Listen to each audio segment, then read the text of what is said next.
Hello again, UCE families. Welcome to week 2 in our theme of healing this month.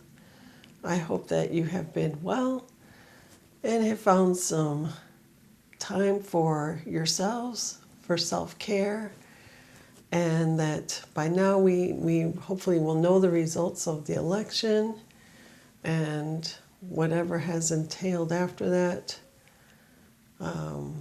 It's hard to know at this point in time what that will look like, but my hope is that you find time to be with people that care for you and that you care for, no matter what the outcome of the election is. So last week in our Soulful Home packet, we focused on the welcome mat, at the table, and the message board. Do you remember what our mantra is for this month? If you don't, it's healing takes time.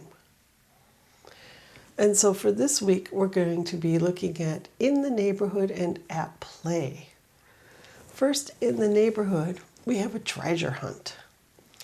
And this week, our treasure hunt, because it focuses on healing, we kind of compare healing to a puzzle. And that puzzles sometimes have broken pieces that need to be put back together. Sometimes they have missing pieces, right? And so we need to put something in their place. Or sometimes we just have to have a missing piece.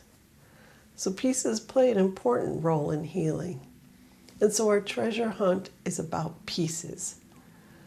All kinds of pieces. Maybe your family will think of other pieces besides what is in our Soulful Home packet. Some ideas. How about a piece of pie or a piece of cake? Yum, yum, yum. Or pieces to a game. You know, like in Monopoly, the dice, dominoes, things like that. Legos or Duplos. Lots of pieces there. Or what about in nature? Leaves that have fallen or petals off of a flower. And then, of course, there's some more food ideas, like a piece of pie, Reese's Pieces, yum yum. I'm all about chocolate. Then our next and last segment for this week is at play. And in the packet, there are 2 ideas presented. The first one is pretend play as a healer. This is a favorite among younger kids especially, playing doctor or nurse or, some type of healer like that. You could even create a box or a basket full of items for healing, such as a popsicle stick for a tongue depressor, or a stethoscope, or either real or pretend, or an ace bandage, that you could wrap around your arm or make a sling out of. Those are some of the obvious physical ones. Some other ideas, such as pine needles or small twigs, to be an acupuncturist, or incense, for aromatherapy. And what about prayer? Prayer is something that a lot of people use to help heal. So consider that. Oh, another idea would be herbs, along with the aromatherapy idea.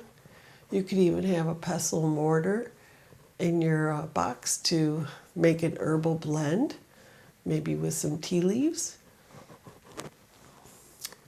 And then the second option for at play is laughter yoga.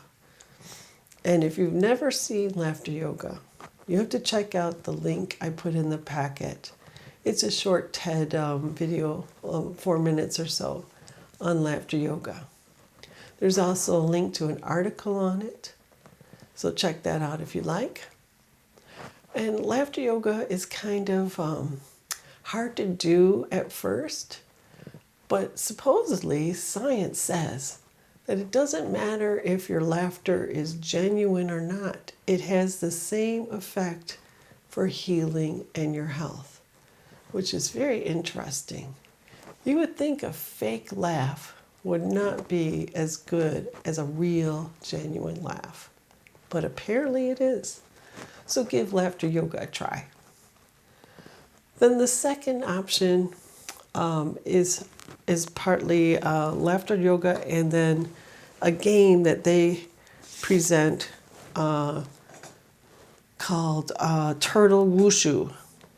I'm not sure what country it originated in, but it appears to be somewhere in Asia. And there is a link to the video of a group of young adults playing Turtle Wushu in the Soulful Home packet. So check that out to see how the game is played. But the general idea is you have a toy turtle that's kind of small and flat. And if you don't have a toy turtle, which I certainly don't right now, you could use a flat rock or another kind of toy. But it has to be kind of small and flat. And you put it on the back of your hand like this. And the idea is that everyone in the group has something on their hand, and you have to try and knock people's hands so that the toy or the rock falls off. And the last person with their toy or rock on their hand is the winner. And it's only legal to hit someone's hand to knock the rock off. You can't hit their arm, you can't hit their body, you can't hit their face or their head. So it's only touching their hand. And if you have a group of, more than 3 or 4 people, this gets a little complicated. You have to try and, maneuver around and be careful of who might be coming up behind you to knock your toy or rock off. So it can get kind of complicated. Check out the video and you'll see how the game is played. And hopefully you and your friends or your family are laughing by the time you get to that part where your rock gets knocked off. And if not, it's just a fun game to play. So, until next week, I hope you have a great week. I hope you're finding ways to connect with the people that you care about. And next week, we will be focusing on the In the Mailbox segment and On the Porch segment. And later on in the month, on November 22nd, we will have Parents on the Porch. So I hope you will join me for that. You'll find a link in the newsletter. And we will also hopefully have another campfire in November. So look for sign-up information for that as well. Until next week, have a wonderful week, and may the healing continue, and take your time.